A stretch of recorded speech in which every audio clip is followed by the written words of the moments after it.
കങ്കുവല്ല എന്തുവാ അതാണ് ചോദ്യം.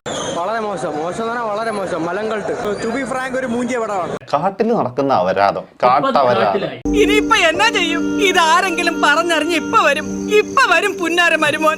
അയ്യോ എന്നാടാ കങ്കുവാ കങ്കുവാ 2 ഓലക്കീറോ വെള്ള തുണി എടുത്തോളൂ എന്നെ മൂടാൻ. കങ്കുവാ തനിക്ക് എന്തുവാ?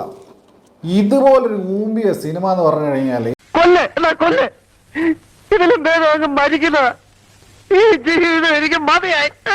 ഏറ്റവും പരിതാപകരമായ അവസ്ഥ എന്ന് പറഞ്ഞു കഴിഞ്ഞാല് സൂര്യ നടിപ്പിൻ നായകൻ അലർച്ച, വെറു അലർച്ച,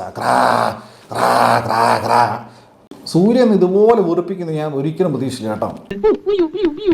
നീ ഇങ്ങനെ നിരാശയല്ലടാ. നിന്നെ പോലത്തെ ഒരു മരമണ്ടന്റെ കൂടെ ഇങ്ങനെ ഒരു മണ്ടത്തരത്തിന് ഇറങ്ങി തിരിച്ചല്ലോ ഓർത്ത് ചെയ്തു പോയത്. അങ്ങനെ എല്ലാം കൂടെ ഈ സിരത്തെ ശിവയ്ക്ക് എന്താണ് ഇദ്ദേഹത്തിന്റെ കുഴപ്പം എന്ന് മനസ്സിലാവുന്നില്ല. ഇയാൾക്ക് എന്താണ് വയ്യേ? പിന്നെ ചെക്കന്റെ വെറുപ്പിക്കൽ ഉടനെയുള്ള ഇതുപോലത്തെ ഒരു വെറുപ്പിച്ചക്കൻ, കറക്റ്റ് ഒരു വേട്ടാവളിയും ചെക്കൻ. മതിയായി, ഈ ജീവിതം മതിയായി, അതുപോലത്തെ സാധനം കണ്ടത്. അതിനിപ്പോ നമ്മളല്ല, നീ ഒറ്റൊരുത്തനെ ഓവറാക്കി ചളമാക്കിയത്. പിന്നെ ഈ കങ്കുവിന്റെ പ്രത്യേകത എന്താ വെച്ച് കഴിഞ്ഞാൽ വടംവലിക്കാരനാണെന്ന് തോന്നുന്നു. എവിടെ കയറി കണ്ടാലും കങ്കുവ തൂങ്ങിയിരിക്കും. അടുത്ത വർഷത്തെ ഓണത്തിന് കുടുംബശ്രീയുടെ വടംവലി മത്സരത്തിന് കങ്കുവയെ വിളിച്ചു കഴിഞ്ഞാൽ ഒരു സൈഡിൽ കങ്കുവ മാത്രം മതി. വടം കിട്ടിയോ കങ്കുവ വലിച്ചവിടെ നിൽക്കും.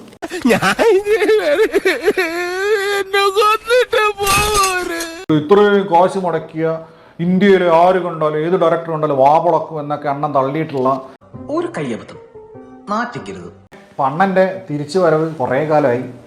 ഇനിയും വെയിറ്റ് പണ്ണണം. അണ്ണൻ്റെ വരവ് ഇത്തിരി കൂടെ വൈകും. ഇനി ഒരു തിരിച്ചു വരവുണ്ടാവില്ല ശശി.